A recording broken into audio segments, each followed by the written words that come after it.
प्यारे बच्चों, कैसे हैं आप सब।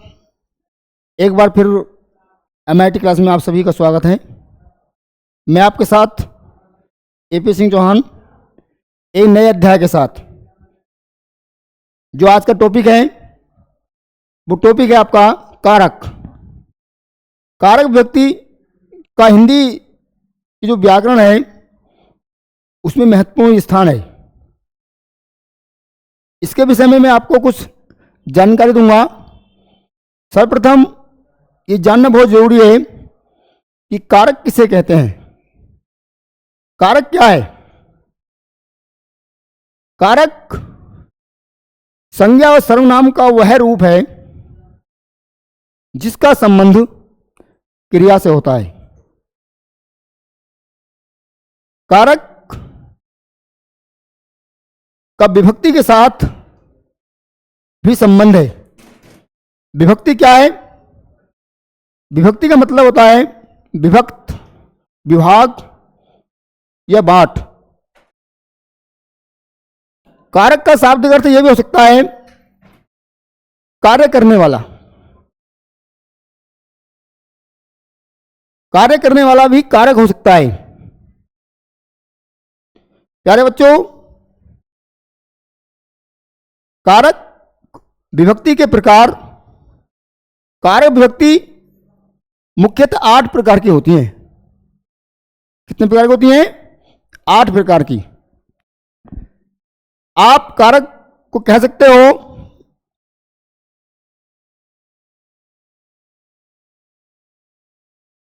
कारक के प्रकार।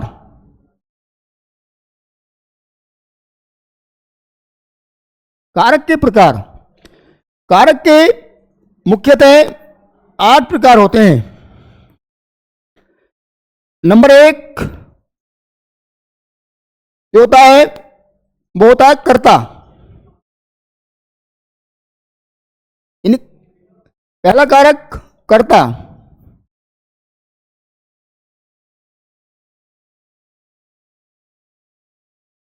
और कर्ता का चिन्ह होता है वो होता है ने। ने अर्थात जिन वाक्यों में संज्ञा व सर्वनाम अर्थात कर्ता द्वारा कार्य करने का बोध होता है वह आपका कर्ता कार्य कहलाता है। उदाहरण तौर पर मैं बता रहा हूं आपको।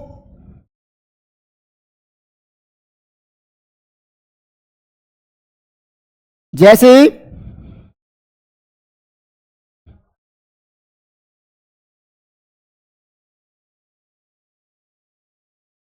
राम ने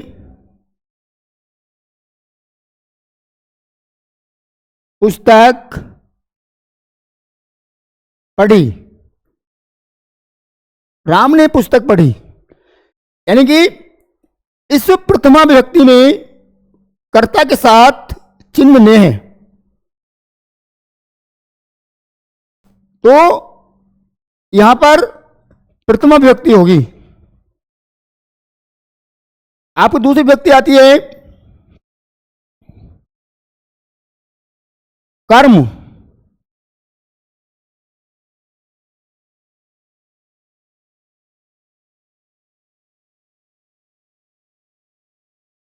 दूसरी विभक्ति आपकी कर्म है। कर्म क्या है? कर्म का शाब्दिक जो अर्थ होता है हम कह सकते हैं कार्य।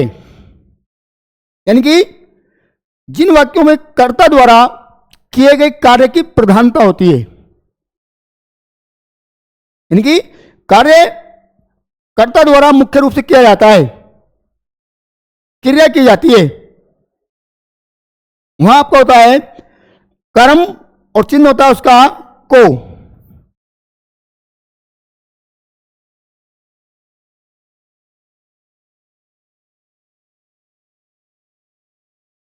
को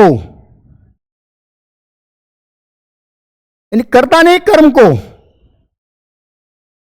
उदाहरण के तौर पर आपको बताऊं, वह है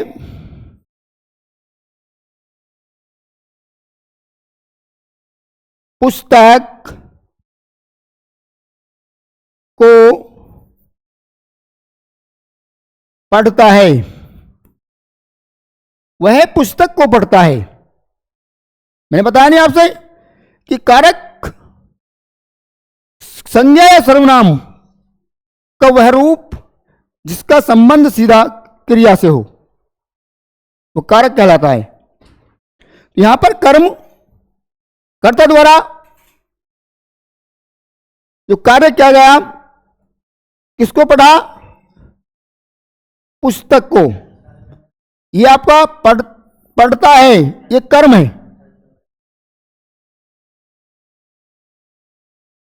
यानी कि जो पढ़ता है वो इसमें कर्म है। नेक्स्ट जो अगला आपका कारक है वह आपका आता है कर्ण।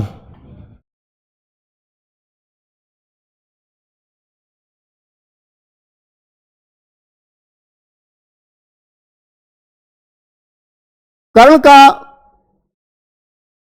जो चिन्ह है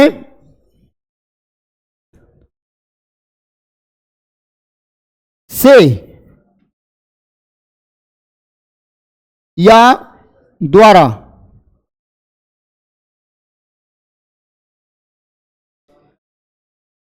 यानी कि कर्ता ने कर्म को कर्ण से। कर्ण क्या है?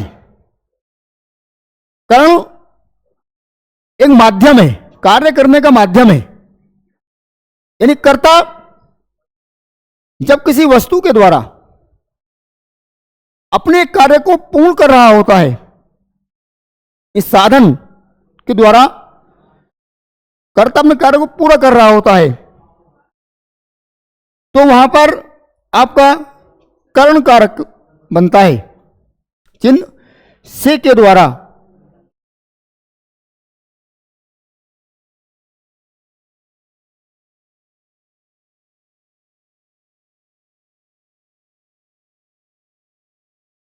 से के द्वारा, जैसे किसान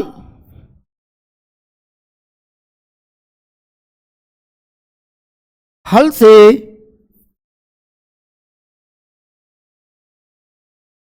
खेत जोतता है।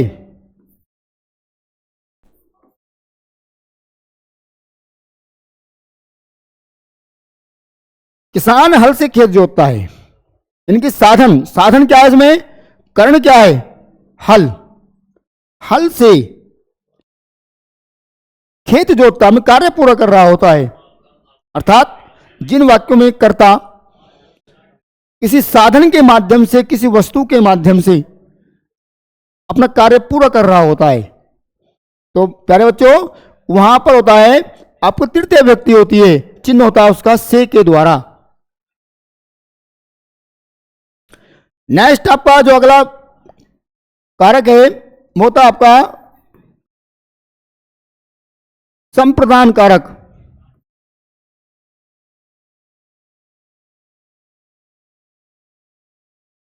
संप्रदान कारक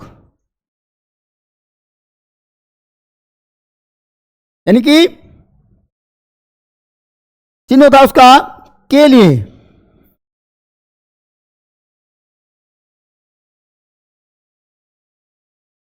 चिन्ह होता है के लिए। संप्रदान यानी संज्ञा या सर्वनाम या कर्ता के द्वारा जब वस्तुओं का आदान प्रदान किया जाए, तो वहां आपका होता है संप्रदान कारक के लिए। यानी कि इस यह जो कारक आपका है संप्रदान कारक, ये कारकों का मुख्य रूप है, महत्वपूर्ण कारक है संप्रदान कारक। वाक्य के आधार पर मैं बता रहा हूं, उदाहरण के तौर पर आपको, जैसे राजा प्रजा के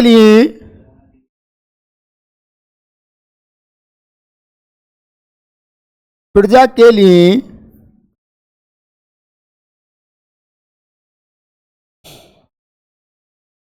अन्न देता है।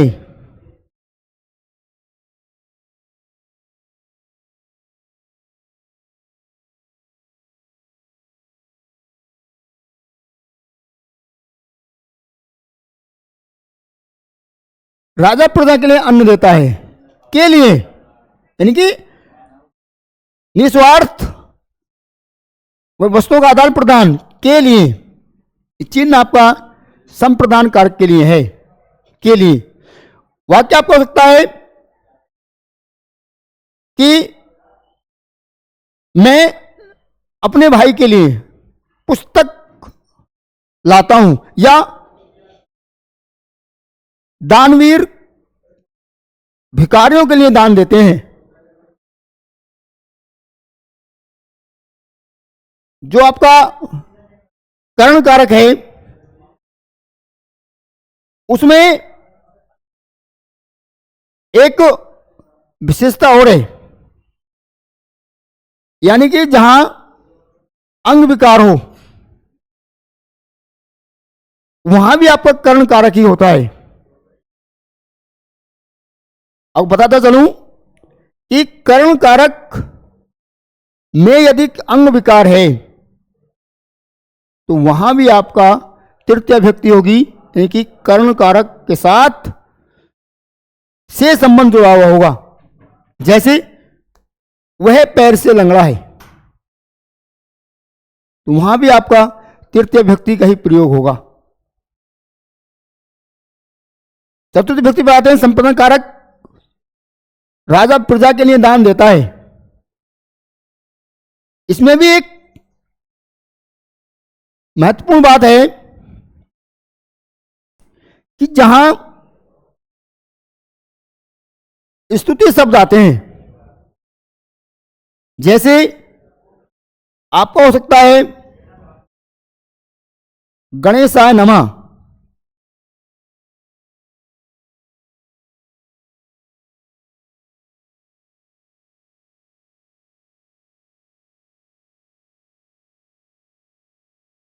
स्वाहा,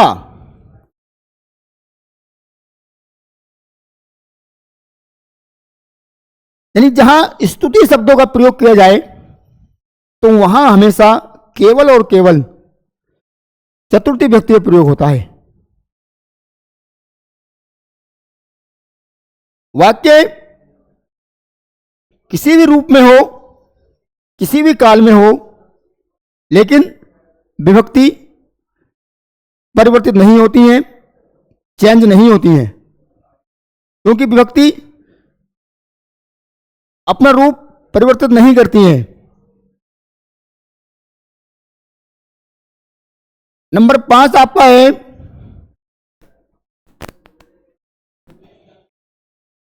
अपादान कारक।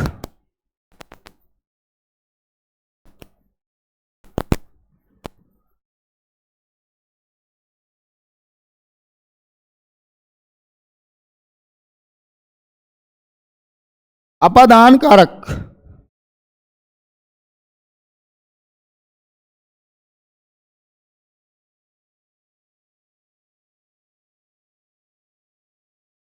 अपादान कारक इसका जो चिन्ह है वो होता है से अलग।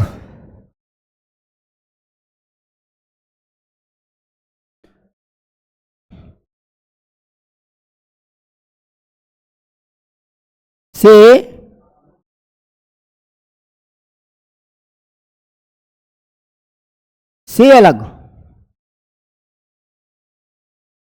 यानी कि पहले बच्चों में बता चलूं आपको कि प्रथमा व्यक्ति पंचमी व्यक्ति आपकी है अपादान कारक, चिन्ह उसका से अलग है। जहां किसी वस्तु या प्राणी का संबंध विच्छेद होता है, संबंध अलग होता है, या जब किसी वस्तु प्राणी का संबंध किसी अन्य वस्तु से अलग होता है तो वहां आपका होता है अपादान कारक। जैसे वृक्ष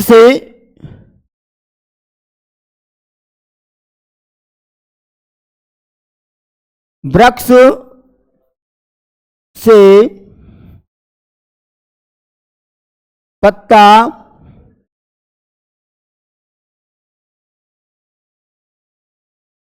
गिरता है, वृक्ष से पत्ता गिरता है, तो जो यहां पर अपादान कारक का रूप दिखाई दे रहा है वो दिखाई दे रहा है वृक्ष से, यानी जो वृक्ष से जब पत्ता गिरा तो उसका संबंध वृक्ष से अलग हो गया। वृक्ष से पत्ता गिरता है, क्या गिरता है? पत्ता। तो पत्ते का संबंध उस वृक्ष से अलग हो जाता है। तो वहां प्यारे बच्चों, तो वहां पर अपादान कारक से अलग, जैसे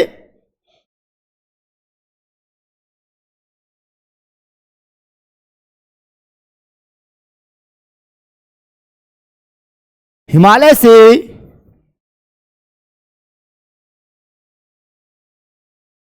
गंगा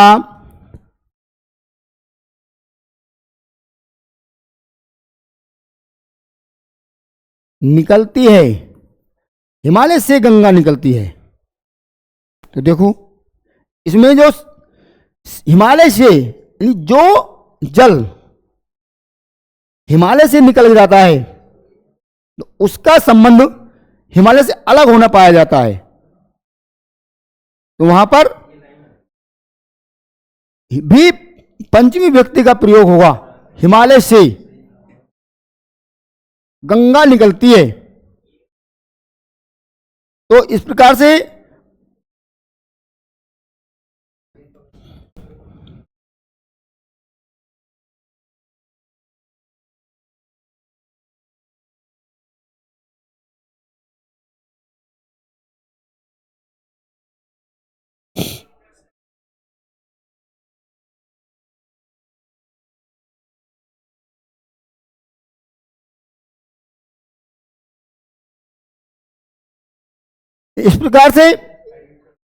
वाक्य आप हो सकता है, बालक कक्षा से जाते हैं, यानी कि जब बालक कक्षा से निकल जाते हैं तो वहां पर कक्षा से संबंध बालकों का अलग हो जाता है। तो इस प्रकार से पंचमी व्यक्ति वहां पर प्रयोग की जाएगी।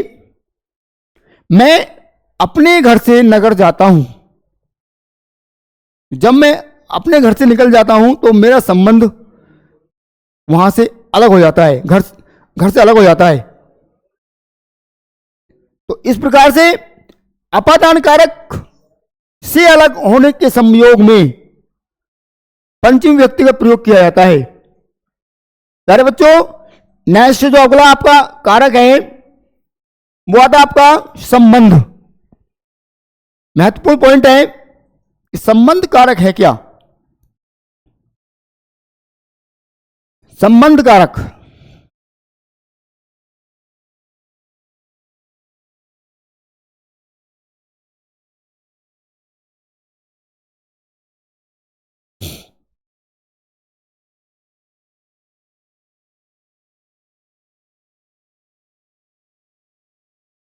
संबंध कारक चिन्ह आपका इसका है का, की, रा, री, यानी कि कर्ता का संबंध जब किसी वस्तु या प्राणी से होना पाया जाता है, संबंध जोड़ा जाता है, संबंध बनता है, जुड़ता है, तो वहां पर संबंध कारक का प्रयोग किया जाता है। चिन्ह आपका आता है का,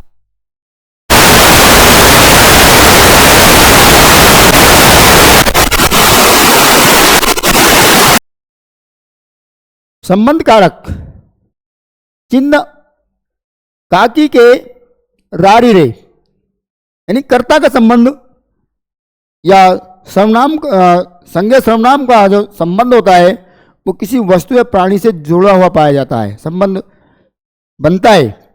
तो वहां पर आपका होता है संबंध कारक चिन्ह। आपको काकी के रारी बता दिए हैं मैंने आपको। उदाहरण आपका हो सकता है राधा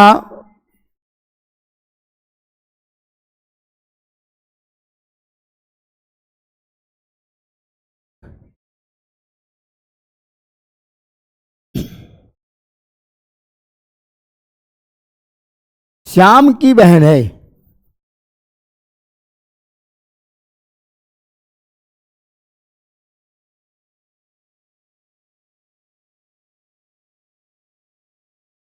श्याम की बहन है की, यानी जो चिन्ह आपका है, राधा कौन है? श्याम की बहन है। तो संबंध यहां पर की से जुड़ रहा है।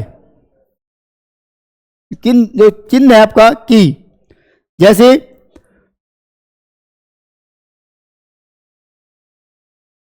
मेरा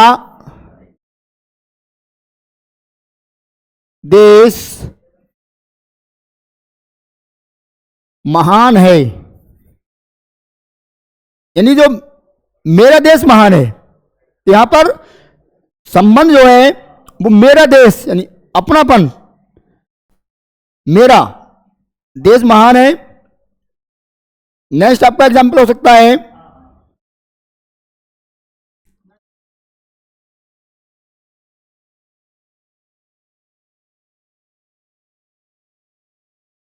सोहन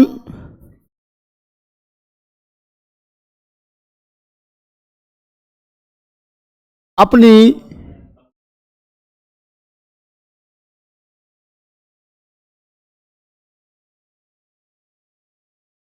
माता का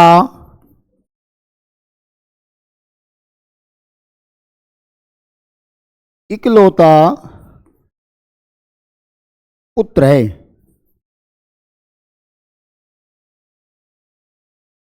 सोहन अपनी माता का इकलौता पुत्र है। तो प्यारे बच्चों, यहां पर सोहन कौन है? अपनी माता का इकलौता पुत्र है का जो संबंध है वो इस संबंध कारक से जुड़ा हुआ है। तो इसलिए संबंध कारक में जब संज्ञा सर्वनाम का या कर्ता का संबंध किसी से जुड़ा हुआ पाया जाता है तो वहां पर आपकी संबंध कारक यानी षष्टमी विभक्ति का प्रयोग होता है। नेक्स्ट जो आपकी विभक्ति है सप्तमी विभक्ति, ये आपकी होती है अधिकरण कारक।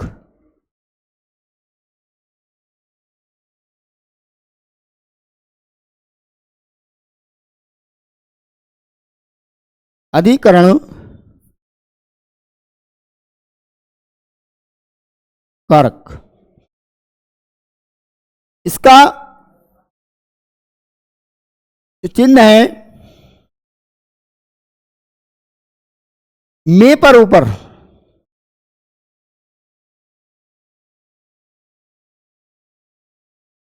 में पर ऊपर, यानी कि अधिकरण कारक में पर ऊपर। उदाहरण आपको हो सकता है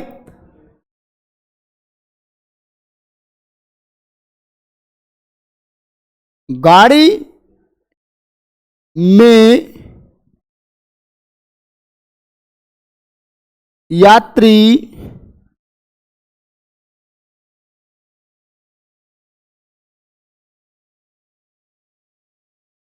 गाड़ी में यात्री सवार हैं।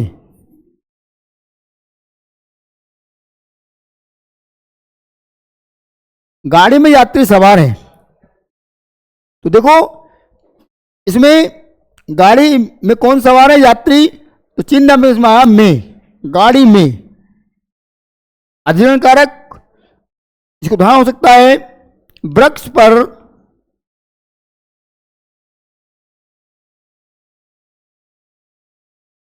वृक्ष पर बंदर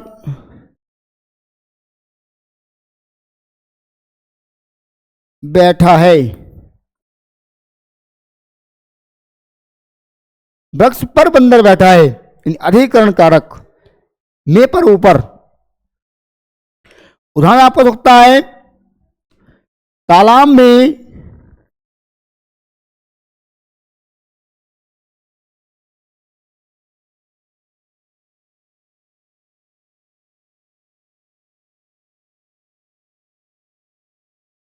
में कमल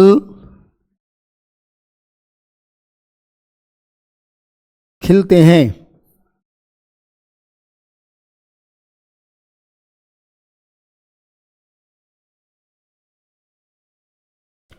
तालाब में कमल खिलते हैं।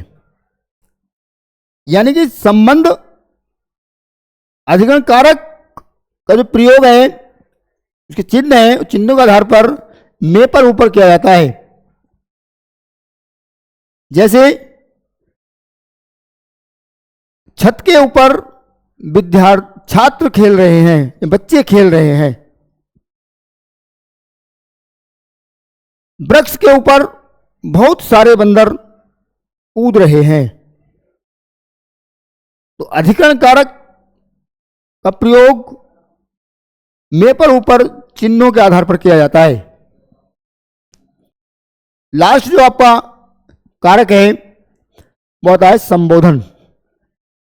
संबोधन, जब हम किसी को संबोधित करते हैं, जैसे संबोधन कारक,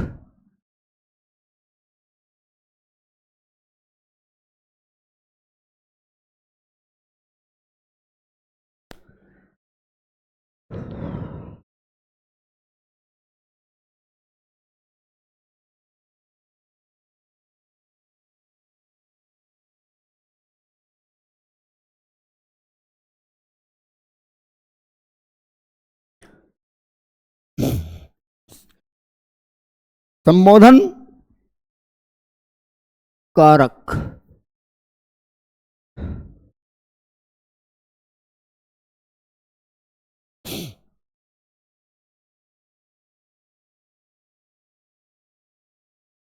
बोधन।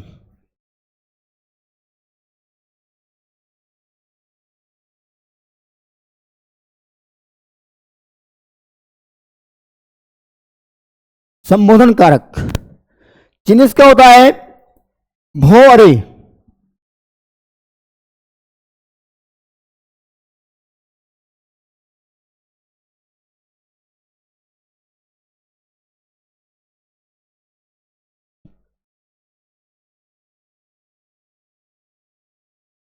भो अरे वाक्य के आधार पर, अरे बच्चों इधर आओ।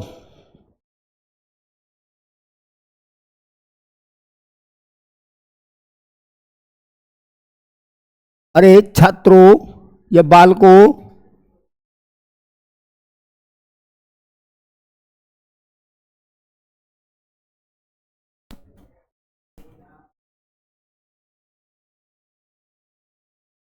इधर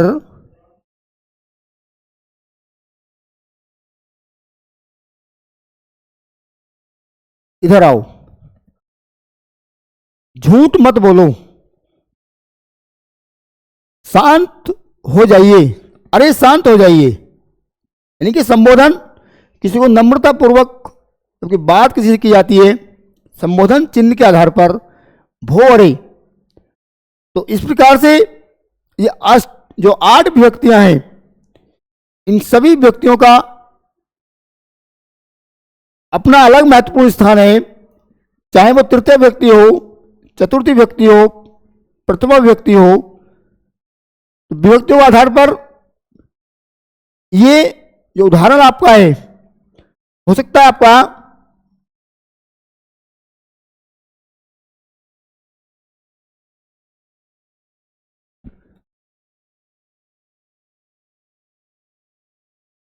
अरे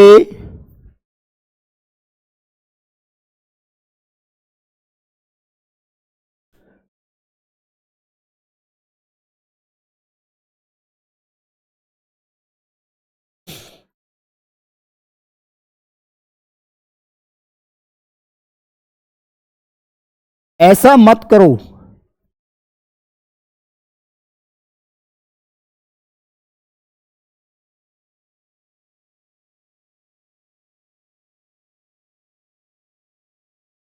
ऐसा मत करो।